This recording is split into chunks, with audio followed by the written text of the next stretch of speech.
All right, Shalom. First and foremost, I want to give all praise, honor, and glory to Yahweh, Bahashem, Yahweh Shai, Bahashem, Mecha Kodash. Double honors to the elders and apostles of Great Millstone. Peace and blessings to the elect. All right, so today we're going to go into 1 Samuel 23rd chapter, but a quick recap. I'm going to go recap of the 22nd chapter. So you have, David left Gath and escaped to the cave of Adullam, and his family comes onto him and about 400 other men. And David ultimately ends up being the captain over them. And then he seeks protection for his parents in Moab. And then he went back to Judah. And then you have King Saul, who went on to Ahimelech and finds out that he fed David and gave David a weapon. But Ahimelech was innocent because he didn't know what was going on between Saul and David. So you had King Saul ordered Doeg the Edomite to kill Ahimelech and the other priest in Nob, and only Abiathar, Ahimelech's son, was able to escape, and he escaped to David, and David promised him protection. So yeah, this is the book of 1 Samuel, 23rd chapter, verse 1, and it reads, Then they told David, saying, Behold, the Philistines fight against Keilah, and they robbed the threshing floors. Therefore David inquired of the Lord, saying, Shall I go and smite these Philistines? And the Lord said unto David, Go and smite the Philistines and save Keilah. It says threshing floors. What exactly is a threshing floor? Barn, corn floor, forward, please.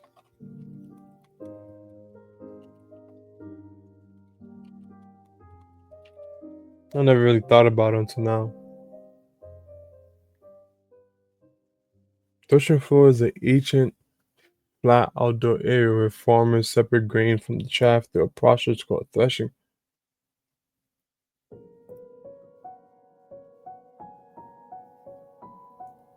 Okay, so it's a place where they separate grain.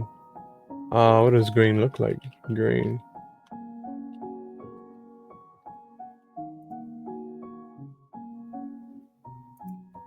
Okay.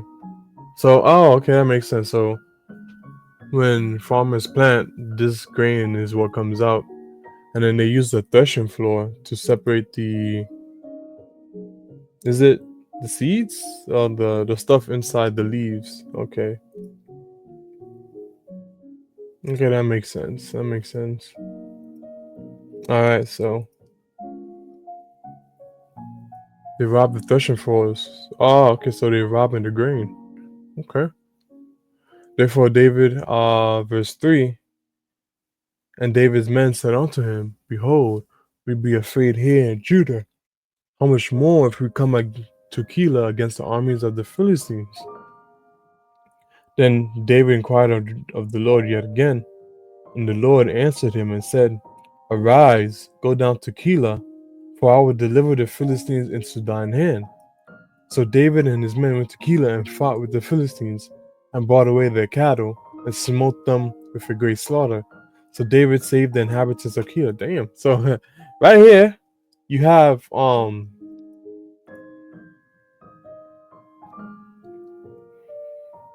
after David inquired of the Lord again, I feel like him and his men were afraid because the Philistines were outnumbered them.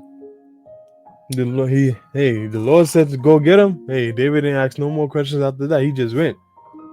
He had faith in the Lord. The Lord said he would deliver them into thine hand. Shit, say no more, Lord. Shit, and they came out victorious. And it came to pass when Abiathar, the son of Ahimelech, fled to David to Keilah, that he came down with an ephod in his hand. And it was told Saul that David was come to Keilah. And Saul said, God hath delivered him into mine hand, for he is shut in by entering into a town that hath gates and bars. Hmm.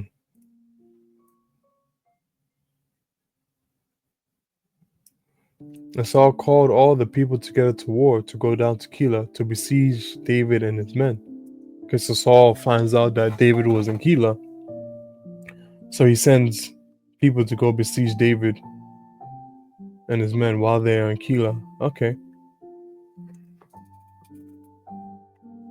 And David knew that Saul secretly practiced mischief against him. And he said to Abiathar the priest, "Bring hither the ephod." Abiathar is Ahimelech's son. So yeah, it makes sense that he's a priest. Then said David, "O Lord, God of Israel, thy servant hath certainly heard that Saul seeketh to come to Keilah to destroy the city for my sake. Will the men of Keilah deliver me up into his hand? Will Saul come down, as thy servant hath heard? O Lord God of Israel, I beseech thee, tell thy servant, and the Lord said, Tell thy servant, and the Lord said, He will come down." Then said David, "Will the men of Keilah deliver me and my men into the hand of Saul?" And the Lord said, "They will deliver thee up." Oh shit.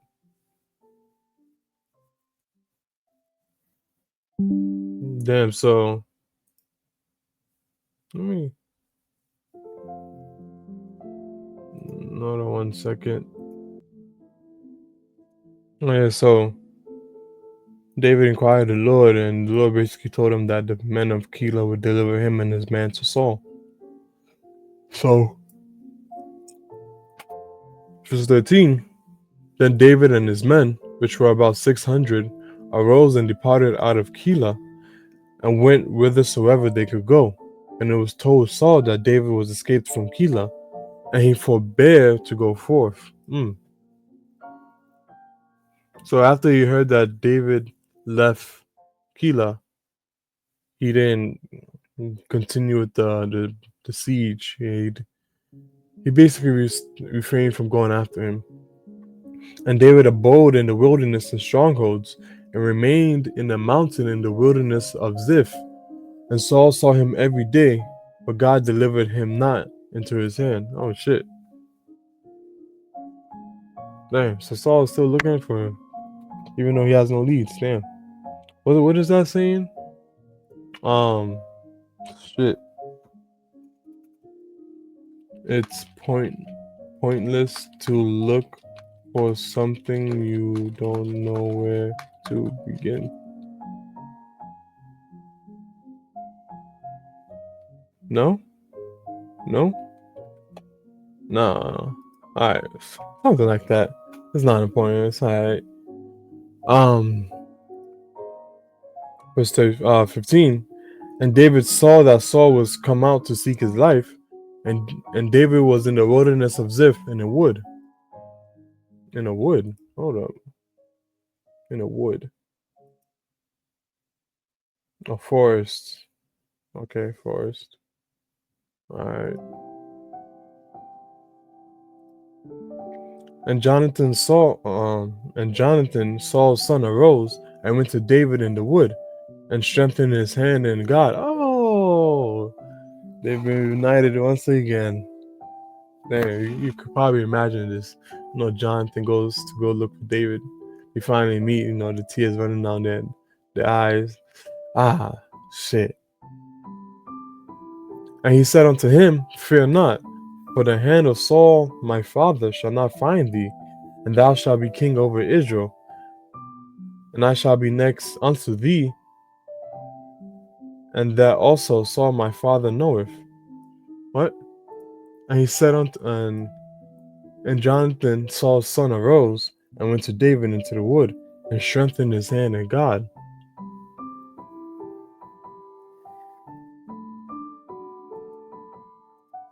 And he said unto him, "Fear not, for the hand of Saul my father shall not find thee, and thou shalt be king over Israel."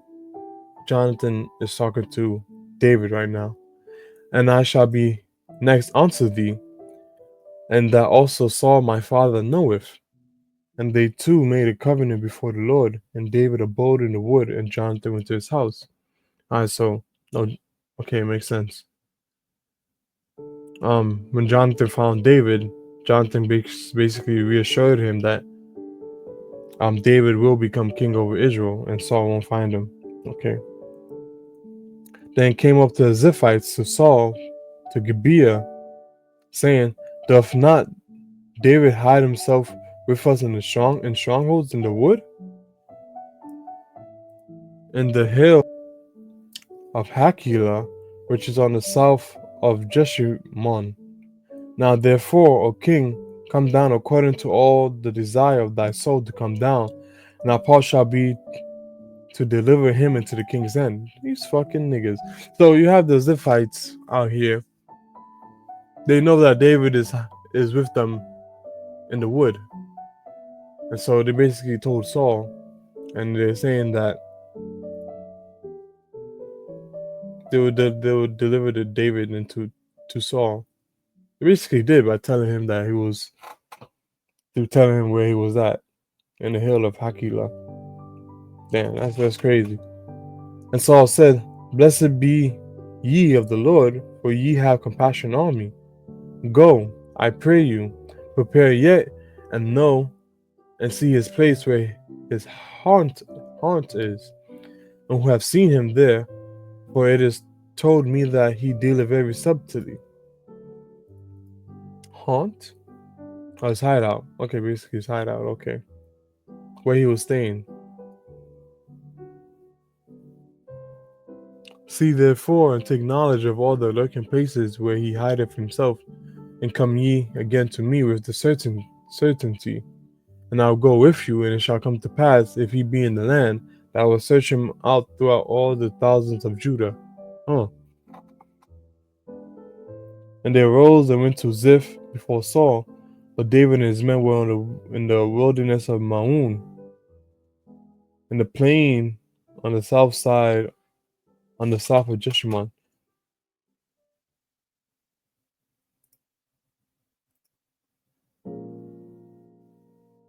So they were still on the south side, on the south of Jeshimon, but maybe not the hill of Hakilah.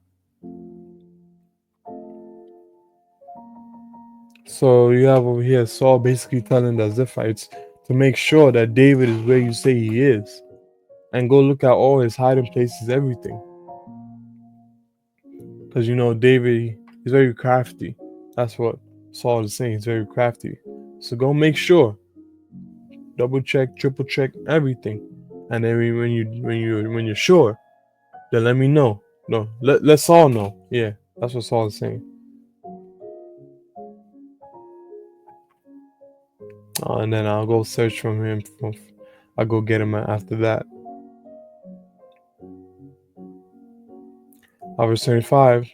Saul also and his men went to seek him, and they told David, wherefore he came down into a rock and abode in the wilderness of Maon. And when Saul heard that, he pursued after David in the wilderness of Maon.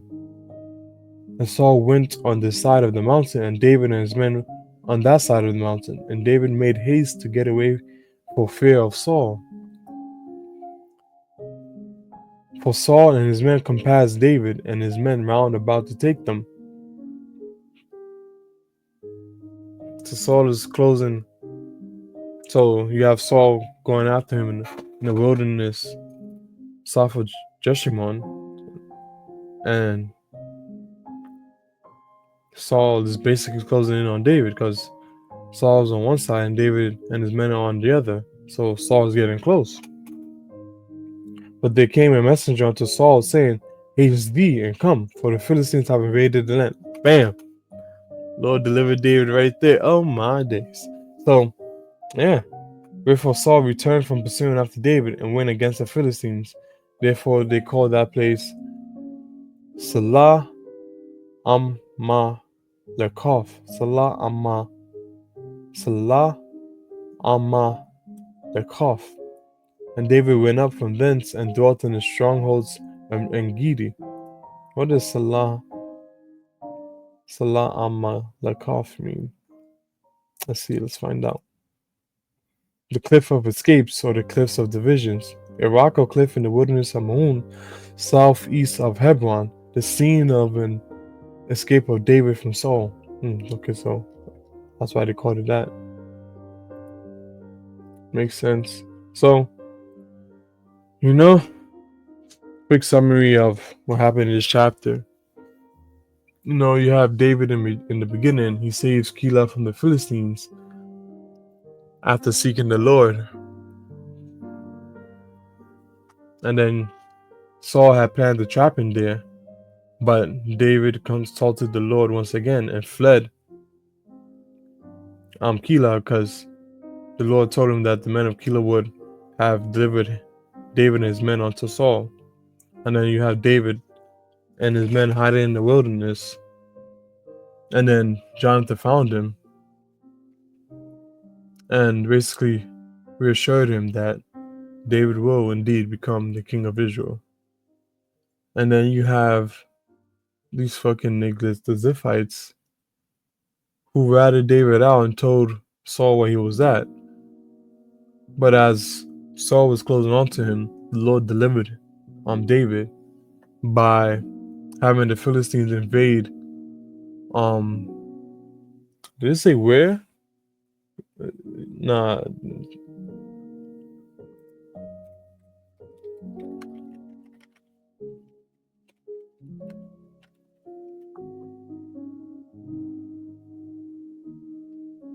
Oh, Slovakia. So you basically have the Philistines invade the land.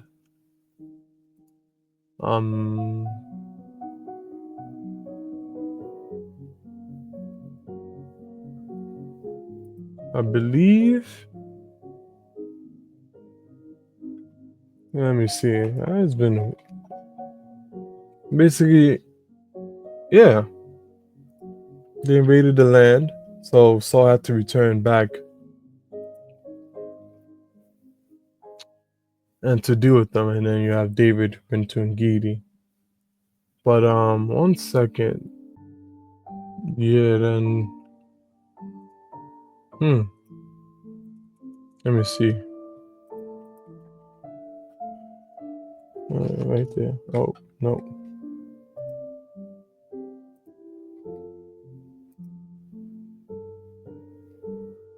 It doesn't say where exactly, what part of Israel the Philistines invaded, but yeah. That's a lot for that last part. But yeah, that's the end of 1 Samuel, the 23rd chapter. And Lord willing, that was edifying to the elect, and Lord willing, we'll get into next time with the 24th chapter. And with that, I want to say Shalom. Yahabashim Shabbat Katham.